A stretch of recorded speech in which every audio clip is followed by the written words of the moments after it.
Olá, bem-vindos ao canal Você Está no Ventando, aquele que sempre te traz a verdade de volta.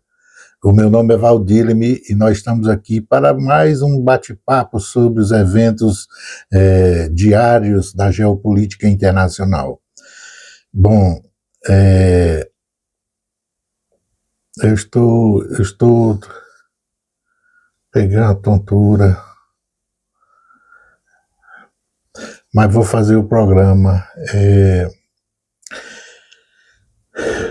Bom, se você estiver vindo aqui pela primeira vez, eu te convido para fazer a inscrição, registrar teus comentários, dar o teu ok, marcar a sinetinha, transmitir, distribuir para os amigos, conhecidos, aqueles que te fazem bem ou que não foi assim tão bem, de forma a nosso canal tornar conhecido. E nós vamos fazer um programa, hoje são 11 de junho, eu vou fazer rapidinho, porque eu precisava deixar alguma coisa registrada agora. Ocorreram coisas muito, considero eu, muito importantes, do cunho de geopolítica para os próximos dias e para aquilo que a gente vinha conversando, para a compreensão do que a gente vinha conversando em geral nos nossos outros vídeos. Olha só, na América Latina ocorreu coisas graves no sentido de, vamos dizer assim, como reconfigurar a importância imperial no confronto com o modelo chinês que está se aproximando. Primeiro, o problema, Gustavo Petro na Colômbia, o Petro, ele sofreu uma espécie de cancelamento, de impedimento, suspensão provisória até o dia do segundo turno das eleições, que está causando, vamos dizer assim, um verdadeiro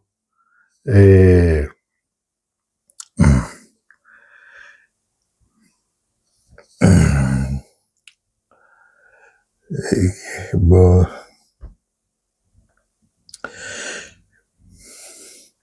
está causando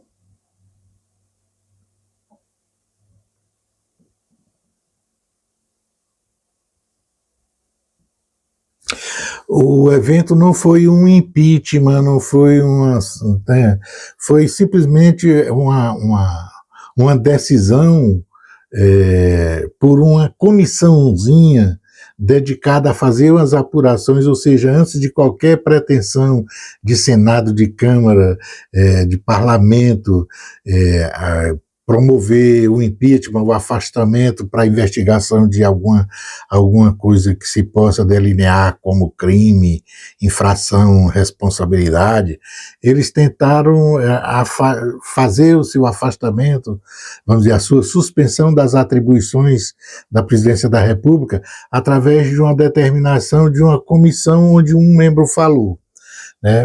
Totalmente sem existência no mundo jurídico, uma aberração, um lawfare, como chamam, não é? A outra coisa eu cheguei a dar notícia aqui de que houve uma vitória do candidato à esquerda na eleição peruana, né?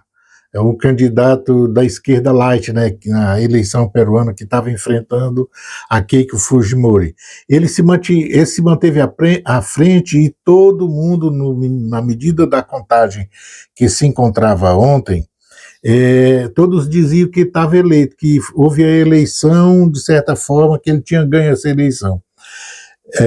Quando amanheceu hoje, a gente já detectou aqui as notícias de que houve uma virada da Keiko Fujimori por votos vindos do exterior, votos dos Estados Unidos, de um monte de lugar, ou seja, os votos vieram transitando no malote, entraram para conferir e tal, e aí de forma que pode ser que a Mossad, a CIA, todo mundo produziu os seus votos e colocou no vagalume, no cofo, e trouxeram para contar, e aí ele perdeu as eleições. Apareceu assim, uma mudança. O povo, os peruanos que estavam no batente lá no Peru, sofrendo, tendo que votar para escolher a nova vida, não, porque as pessoas que estão lá, a CIA, a Mossad, essas coisas, botaram o cofo e trouxeram de volta os votos para botar a Keiko. Ela praticamente ela não reclamou antes de jeito nenhum, é como se ela soubesse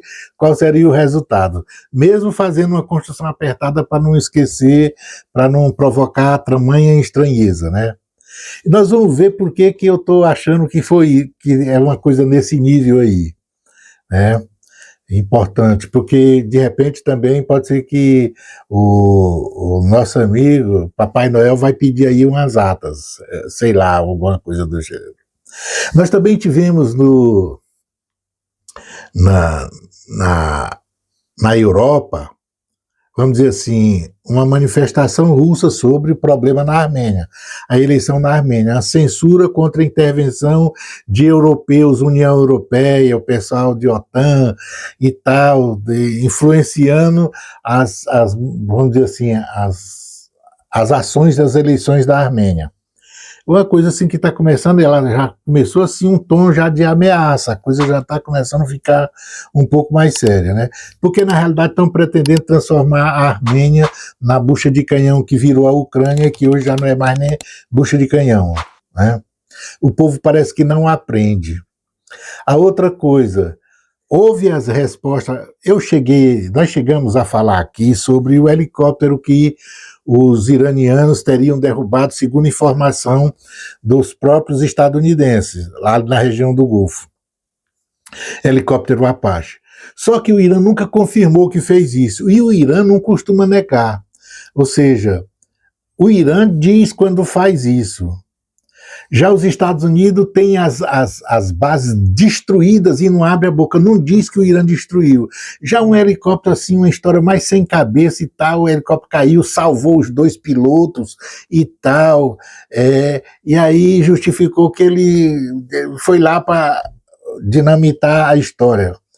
Parece um flag false, Dá a parecer que ou Israel faz uma coisa dessa na surdina para não permitir que o Gorbachev abandone ele sozinho na região do Oriente Médio, na guerra com o Irã, ou seja, dê suporte ao que ele está tentando fazer no Líbano, ou o próprio Estados Unidos para tentar criar um momento em que ele contra-ataca, chama para negociar e diz que, sob os ataques dos Estados Unidos, o Irã sentou, e então quem venceu a guerra foi os Estados Unidos. Uma coisa assim bem... Só que o Irã respondeu. Aí ele, para não ficar na vergonha, teve que de novo atacar o Irã. Atacou, o Irã está respondendo. Fechou agora definitivamente o Estreito de Hormuz. Ou seja, recrudesceu a guerra ali no Golfo Pérsico. Aquela pretensão de que os Estados Unidos poderiam se envolver num acordo e tal, essa coisa está ficando um pouco distante. Porque o Irã não baixa, vamos dizer, a guarda, continua seu enfrentamento, e os Estados Unidos cometeu esses pecados assim que permite ele se enrolar ainda mais, não ter mais justificativa para a saída. Ele tem que ir para o confronto, Isso é outra coisa. Olha, o Bibi Doidão diz que, embora a Casa Branca chegou a ventilar, o pessoal lá nos Estados Unidos chegaram a ventilar a possibilidade do Bibi Doidão não concorrer mais à eleição agora lá em Israel, o Bibi Doidão, o gabinete dele informou que ele vai concorrer, o partido dele e tudo. Ou seja, tem mais sangue por aí. A outra coisa foi que da visita do Dragão a Pyongyang, ele reconheceu o Estado nuclear da Coreia do Norte, avançou nas alianças com o Kim Jong-un. Isso quer dizer que é aquilo que eu vinha falando, ele está buscando transformar, criar o ambiente da organização do caos. E, por final, eu não gosto de falar, não falar que não tem nada a ver com o negócio, não sei para que perder tempo com esse negócio de futebol, Copa do Mundo, tá? Já não deu bastante, vamos dizer assim, a matéria-prima, o insumo, para se ver que isso é uma verdadeira coisa de... Mas aí eis que de repente, não mais que de repente, ele pintou esse fato de Copa do Mundo nos Estados Unidos e os problemas que estão sendo, vocês todos estão acompanhando, né? Não é problema de convocação de seleção brasileira, é o problema da Copa do Mundo nos Estados Unidos e a submissão do italiano lá, do Infantino, para os americanos, para os estadunidenses, para o Trump, a sentada de colo que ele está dando. Arrogante em outras vezes, quando se trata de outros países, inclusive o Brasil como prova, e ali com relação aos estadunidenses está se submetendo a todo o leque de porcaria, subhumanidade que a gente pode imaginar, né? Preconceito, xenofobia, racismo, etc. Tudo a todo gosto. O Campeonato Mundial de Futebol, que era dicotômico com isso, passou a ser a bandeira desse tipo de comportamento reprimido ou censurável humano. E aí, o que eu quero usar esse evento para simplesmente demonstrar, através da estrutura FIFA e sua relação com o novo mundo, com a moda como o mundo está, para demonstrar o caos em que se encontra a partir do momento da morte imperial. Veja, a FIFA está exatamente mostrando o que é a ONU. Percebeu? Por que eu disse que a ONU morreu? Está um caos implantado. Porque o que é a FIFA? É o multilateral do Lula, a ONU multilateral do Lula, né? E tal. Não viu que morreu, que não tem nenhum sentido da sobrevida, tem que se construir outra coisa. A FIFA é exatamente a demonstração desse caos em que o mundo se encontra agora. Mas é um caos que ele é necessário na situação, vamos dizer, na essência, no conteúdo em que esse coisa se tornou, em que esse universo se tornou. Por quê? Porque o próprio conteúdo, a essência em si da coisa, ela está sofrendo com a desorganização. Então, seus elementos formais de exteriorização de uma organização ou não, e é o caso da FIFA, é o caso da Organização Mundial de Saúde, é o caso da FIFA, da ONU, e essas organizações multilaterais que, quando estão azeitadas e funcionando adequadamente, elas o estão por conta de, na essência, no conteúdo, a coisa, ou seja, o nosso universo está, de certa forma, organizado. Então, um conteúdo é organizado, tem uma forma que se apresenta organizada. Aí você diria, mas não é exatamente o contrário? Sim, uma coisa troca de posição e não muda. Porque um reflete o outro, terá que refletir o outro. Por que eles estão nesse processo de desorganização? Porque, na essência, vamos dizer assim, o conteúdo, a matéria, ela está desorganizada. Então não tem como a matéria estar desorganizada e a forma se apresentar organizada. Portanto, não tem FIFA, não tem ONU, não tem OMS, FMI está aí só por enquanto dá as horas, Banco Mundial, etc, etc, etc. As organizações têm que começar a reexistir. Tem que existir um processo de sentar de novo para apacentar, para acalmar, vamos dizer assim, a ebulição da matéria, para permitir que aí os fóruns organizados, que permitem manter a gestão do negócio universo, universo, ele se permita organizar.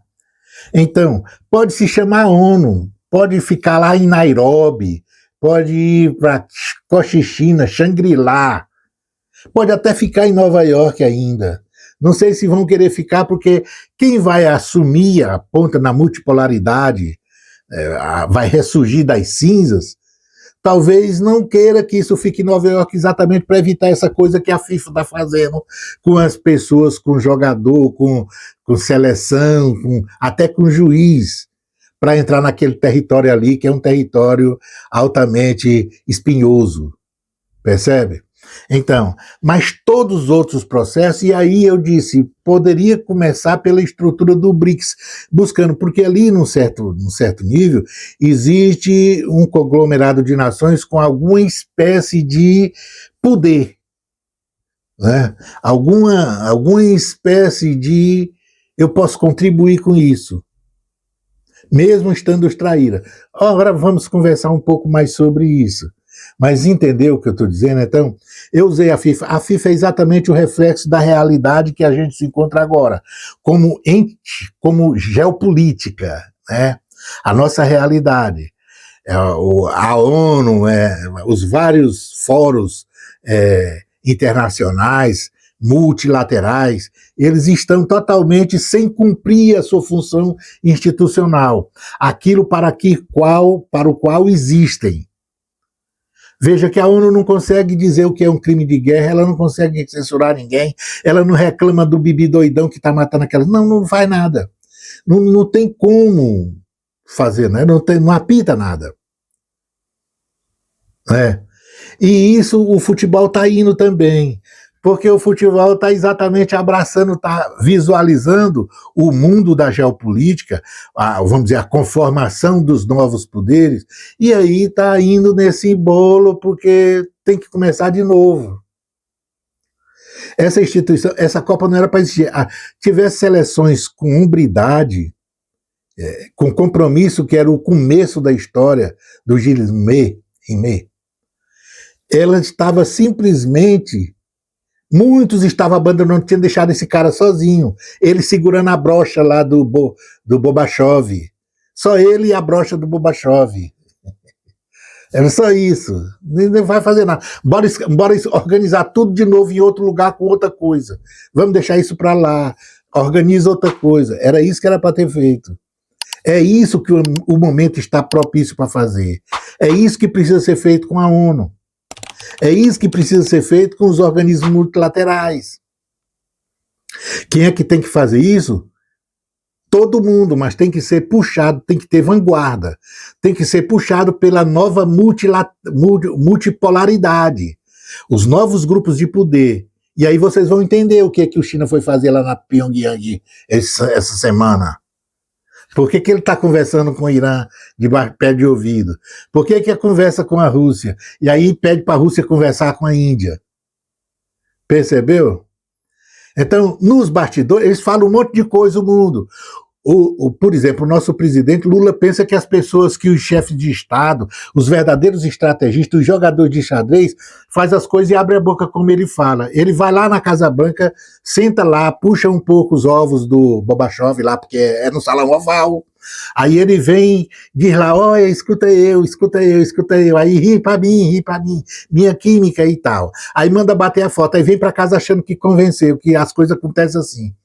Aí publica para o mundo. Aí quando o Bobachov faz aquilo que recebeu, faz aquilo com o Flávio Doidão, o Bozo, aí ele fica magoado. Aí quando aplica a sanção, aí, como minha sanção, como assim, vou falar de novo. Quando chegar no G7, pedirei ao Trump, farei, olha, tinha uma equipe, mas eu sou soberano. Eu tinha uma equipe que fazia coisa, vamos ver aqui e tal, mas eu sou soberano. Aí vamos ver aqui. Como se soberania se permitisse esse tipo de comportamento. Tem nada a ver com soberania. Quando faz o discurso, eu sou soberano, e se comporta dessa forma, essa prática, esse comportamento, ele é dicotômico com o discurso que faz. São contraditórios. Eles não são sonantes. Percebe? É isso aí. Agora, vamos lá. O que eu deixei para falar por último é exatamente o que ocorreu na eleição do Peru. Ora, veja que a eleição do Peru, ela é uma eleição muito importante para o império que está morrendo. Em que sentido? Porque o império que está morrendo, ele está de fato trazendo e fazendo a inflexão dos músculos. Ele está fazendo a inflexão dos músculos para garantir um pedaço de quintal para ele, porque ele não vai deixar de ser um polo de poder quando o mundo novo surgir. Ele está deixando de ser hegemônico, ele está deixando de ser um império que pode gastar o que quer, porque ele não tem mais o que gastar. Mas ele não deixará de ser império, porque inclusive tem uma força de tecnologia, tem arma nuclear, tem tudo. Então ele, de certa forma, geopoliticamente, é um polo de poder. Então, mas aí esse polo de poder para ele só tem sentido se ele estiver explorando alguém. Ele não se sente um polo de poder, como, por exemplo, faz a China. Chama para negociar e bota todo mundo para ganhar. É um jogo de ganha-ganha, não. Com ele ganha e os outros perdem. Esse é o comportamento político, é o comportamento de ladrão, de rato. Esse comportamento veio da Europa. É do britânico, é do inglês. Então, mas aí só tem sentido a força dele para ele se ele tiver algum lugar, algum quintal para explorar. E aí ter o quintal para explorar quer dizer ele quer vedar o outro império que ele pressupõe que vem como um império para se tornar grande, para não atuar na sua área de influência. Então, veja só, ele chegou, deu um baita lá, uma afasta para lá no estreito, lá no canal do Panamá. Por que ele fez isso? Porque ele queria arrancar a China, que já estava lá. A China já tinha portos, vamos dizer assim, pontos de chegada nos dois lados dos dois oceanos, nos dois lados do continente. Tanto do lado asiático, do lado do Pacífico, quanto do lado do Atlântico. E aí ele disse, pararam a construção do canal na Nicarágua, então eu fecho aqui e aí está tudo muito bem. Só que o China não se convenceu dessa forma. E ele deixou lá. Aí o que é que faz o China? O China já estava investindo brutalmente num processo de integração da rota, do cinturão, no cone sul do continente americano. E quem vai para o cone sul do continente americano, obrigatoriamente tem que passar pelo Brasil. O Brasil é o continente sul-americano quase todo. Então é a sua lateral que são, vamos dizer assim, extra-fronteira. Mas aí o que é que faz o China? O China vai lá no Peru e constrói Xangai. E o que é Xangai? É o que vai permitir, o que é muito melhor do que ir passar pelo canal do Panamá. O porto de Xangai permite a China entregar as coisas para o Brasil, para todo o continente, sem ir passar no canal do Panamá. Pode, inclusive, entregar na África, porque pode atravessar o continente. O projeto da ferrovia transoceânica é sair de Xangai e ir ao litoral atlântico do Brasil. Então é só atravessar para a África, se tivesse necessidade, o lado ocidental da África. Porque o lado oriental nem se justifica, ela pode ir pelo Índico, né? Mas aí, observem, então, o que seria essa ação? Para o império que está morrendo, é importante não ter um cara como o Sanches, tinha que trazer, tem que fazer aquele que então tem que fazer como queriam fazer na Venezuela. Tem que arrancar e colocar um lá. Como fazer? Tinha eleição, estava perdido, não, mas é fácil ganhar eleição. Veja, basta ter a Mossad, basta ter a CIA, basta ter 2 votos do Peru no exterior. Não precisa fazer o resto. Isso são levantamentos disso, mas o que eu quero dizer é como é que essa coisa pode se construir. Porque é importante entender o seguinte, nesse momento, ao fazer a inflexão dos músculos, Gorbachev pretende que ele mantenha o seu quintal. E, ao mesmo tempo que mantenha o seu quintal, ele limite a ação de crescimento e desenvolvimento do polo que está chegando. Então, como é que se faz? Os impérios vivem de... Por que é importante? O que é importante para os... Nós tivemos aqui um bate-papo, vocês podem verificar, por exemplo, alguns módulos nossos, quando a gente trata dos impérios, sobre, vamos dizer assim, o corredor logístico para os impérios, a importância que isso tem para os impérios. Isso é existencial. Eu estava tratando do polo da discussão sobre o canal de Suez, do tempo da Grã-Bretanha, do Império Britânico e dos franceses que construíram e submeteram o Egito. E que foi um problema quando Nasser apareceu e questionou, nacionalizou o Suez. Por que aquilo foi um problema grande que teve que responder da forma que o britânico respondeu? Não é? Então, os impérios necessitam de deslocamento, de logística. Porque eles são impérios quando concentram, quando jogam o que produz, o que vende, o seu negócio, o seu métier, o seu modo de vida, a sua cultura, espalha por todos os pontos onde ele imagina que o império é. Aí você diz, não, mas a China quer ser um império? Não, não quer ser um império, não. Não, a China é uma coisa. A China tem 1 bilhão e 400 milhões de boca para alimentar. Ela precisa fazer negócio, é verdade. Mas aí, se ela tem como distribuir a riqueza, e é o que ela fez com o cinturão, mesmo que tenha um monte de esquerdista idiota fazendo argumento de querer que todo... Tem idiota esquerdista que queria que o Putin fosse comunista, né? E como ele não é comunista, então ele é terrorista. O Putin não é comunista, fica tem uns caras que dizem assim, o Putin não é comunista e fica esses esquerdistas aí defendendo o Putin na guerra contra a Ucrânia. Ele é um ditador, ele é um terrorista e fica defendendo a guerra. Não compreende que na geopolítica, no jogo da política, o mundo para colonizado e colonizador tem visão diferente, tem perspectiva diferente. Para o colonizador, o que ele pretende é manter o processo da colonização. Para quem é colonizado e se descobre colonizado, o objetivo é sair da colonização. E para sair da colonização, ninguém que é colonizado sai sem fazer nenhum tipo, sem fazer a leitura da realidade e construir as realidades provisórias com pseudos adversários. Por quê? Porque a realidade de colonizado, ela já por si só já fala de uma limitação. Alguém só é colonizado porque está limitado em alguma coisa, existe uma limitação. E para deixar de ser colonizado, essa limitação precisa ser ultrapassada. É esse o problema. Então não pode o colonizado, ou pelo menos o que diz que é esclarecido, fazer esse tipo de debate com esses argumentos tão fuinha. Ah, veja, ele não é comunista, ele é capitalista, ele é magnata, ele é terrorista e tal. Ele só está contra o meu colonizador, né, o meu imperador, porque não, você tem que se aproveitar das forças ou dos elementos que a natureza predispõe, lhe coloca à disposição para fazer o confronto geopolítico. Essa é a receita básica. Então, nesse caso aí, veja que o que é importante para os impérios, como eu ia falando, são o Estreito de Hormuz,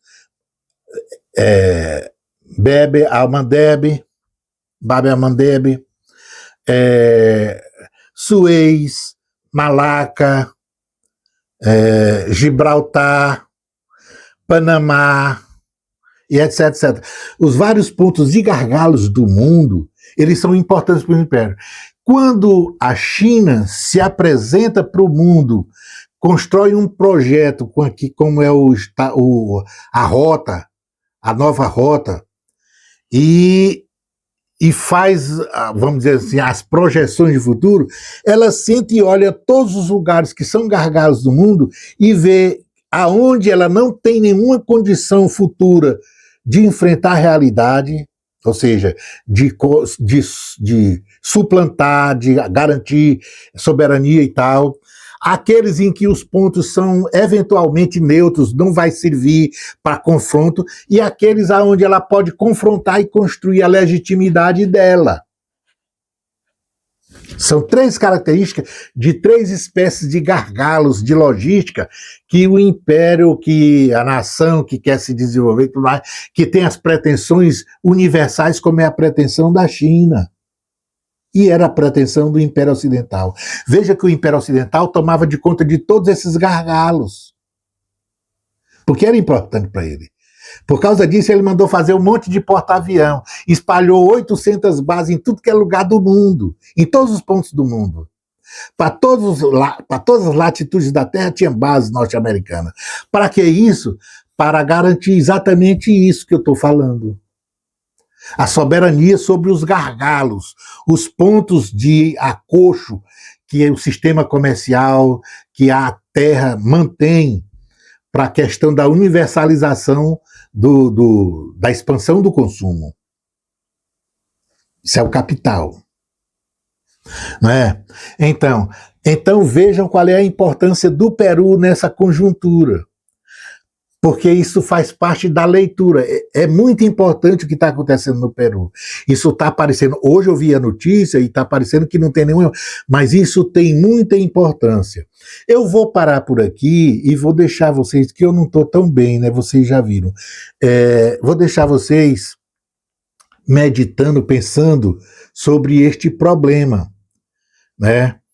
E a partir daí vocês podem colocar seus questionamentos, avaliar outras posições, de forma que a gente possa depois aprofundar esse debate para compreender melhor qual é a importância, como é que está, vamos dizer, se jogando as operações, né, de confrontos de bastidores entre o império que está morrendo e vamos dizer assim, a construção do novo multipolar que está chegando.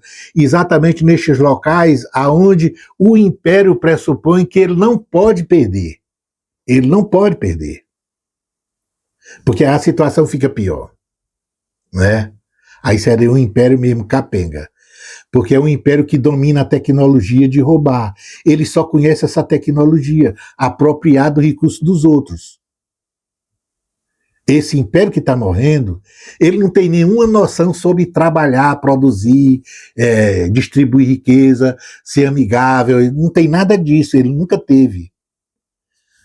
Entendeu? É diferente, eu disse até no império. Se a China resolvesse ser um império, simplesmente substituir um império pelo outro, o Império Oriental, para quem é colonizado aqui no Cone Sul americano, ele simplesmente é muito melhor, tem muito mais vantagem do que o Império Americano.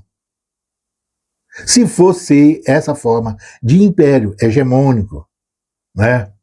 Seria muito mais lucrativo, porque com o Império Americano não tem negócio de lucrativo, é só preju mesmo. Mas com ele poderia contrabalançar ou ter até possibilidade de lucro, numa espécie de império diferente. Com certeza vou dizer, pior não conseguiria ser. Ninguém consegue ser pior. Inclusive por causa da distância. O fato de estar próximo da matriz do império torna mais vulnerável o quintal.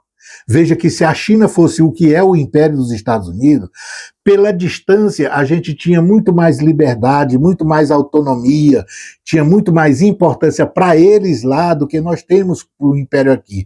Veja que o império aqui não nos trata como aliado, só chama de quintal. Quando deveria ser o contrário, aqueles que são chegados e tudo mais, o comportamento de irmão, de amigo e tudo mais, então dizer assim, não, esse aqui é pedaço de mim, porque está no continente americano, é um pedaço do continente, é um pedaço da minha natureza, mas não faz isso, é exatamente o contrário. O aliado é o Israel que está lá, é o Japão, é a Coreia, o aliado é outras coisas, nem a Europa chega a ser aliado. Aliado é a Grã-Bretanha, a Europa não. Não é?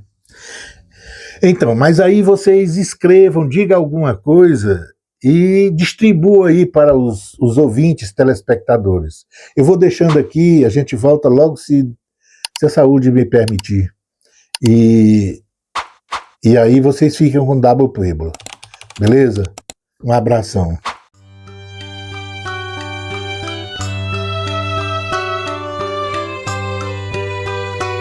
Acorda, indignação transborda, toma a frente da horda, lugar não há pra Jolie.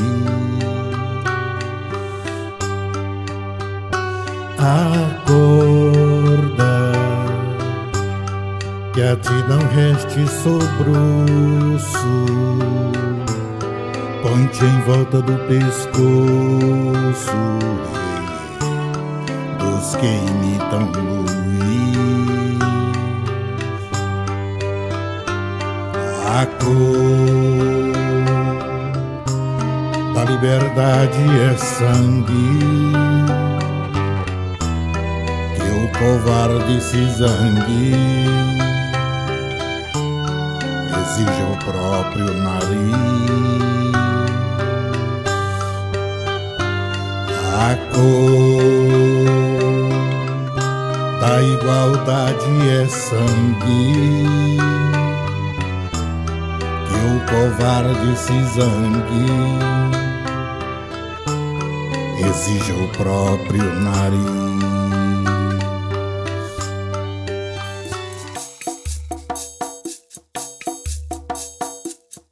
Lara, lara, lara,